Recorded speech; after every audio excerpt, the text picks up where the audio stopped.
ముఖ్యమంత్రి రేవంత్ రెడ్డి ఇంటున్నావా? నీకు దమ్ము ధైర్యం ఉంటే నేను చెప్పిన కాడికి సెక్యూరిటీ లేకుండా వస్తావా? ఏడికి రావాలనో తావు నువ్వే చెప్పు, నేను సెక్యూరిటీ లేకుండా వస్తా అంటున్నాడు మల్కజ్గిరి ఎంపీ ఈటెల రాజేందర్ సారు. సవాల్ కూడా ఇస్తురుతుండు గట్టిగా. మరి రేవంత్ గారు రాజేంద్రుల వారు చెప్పినట్టు చేస్తాడా చేయడా అన్ని ముచ్చట్లు అరుచుకుందాం పారి. అయ్యా ఈటెల గారు, ఇక మీ సవాల్ ఇసురుండ్రి. రేవంత్ రెడ్డి గారిని ఒక సవాల్ చేస్తున్నా.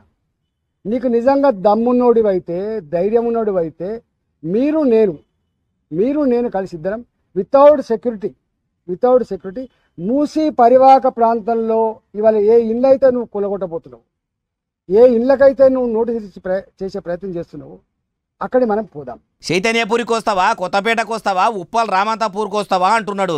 అయ్యా మీ ఛాలెంజ్లతోని షరతులతోని మూసీ బాధితులకు న్యాయం జరుగుతుందా? ముఖ్యమంత్రి రేవంత్ సార్కు దమ్ము ధైర్యం లేదని మీరే అంటున్నారు కదా. మరి మీకు ఎంపీగా ఏ పార్టీ దమ్ము ఉన్నది, ఏ పార్టీ ధైర్యం ఉన్నది?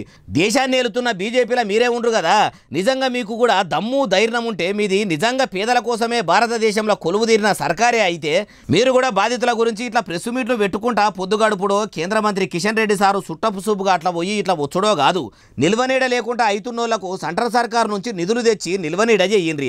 అటెనక సిక్కి మీ పంతాలు పట్టింపులు ఉంటే చూడుండ్రి. పేదల కోసమే మీరు తాపత్రయపడుతున్నోళ్ళు అయితే మూసీ నది కాడనే ఉండి పోరాటం చేసుకుంటా హైదరాబాద్లో వచ్చి ఇండ్లు కూలగొట్టకుండా అడ్డం తిరుగుండ్రి. అట్లా చేయకుండా ఇట్లా సవాళ్ళు ఇసురుకుంటే ఏమొస్తుంది సారు అంటుర్రు ఈ ముచ్చటిన్నోళ్ళు.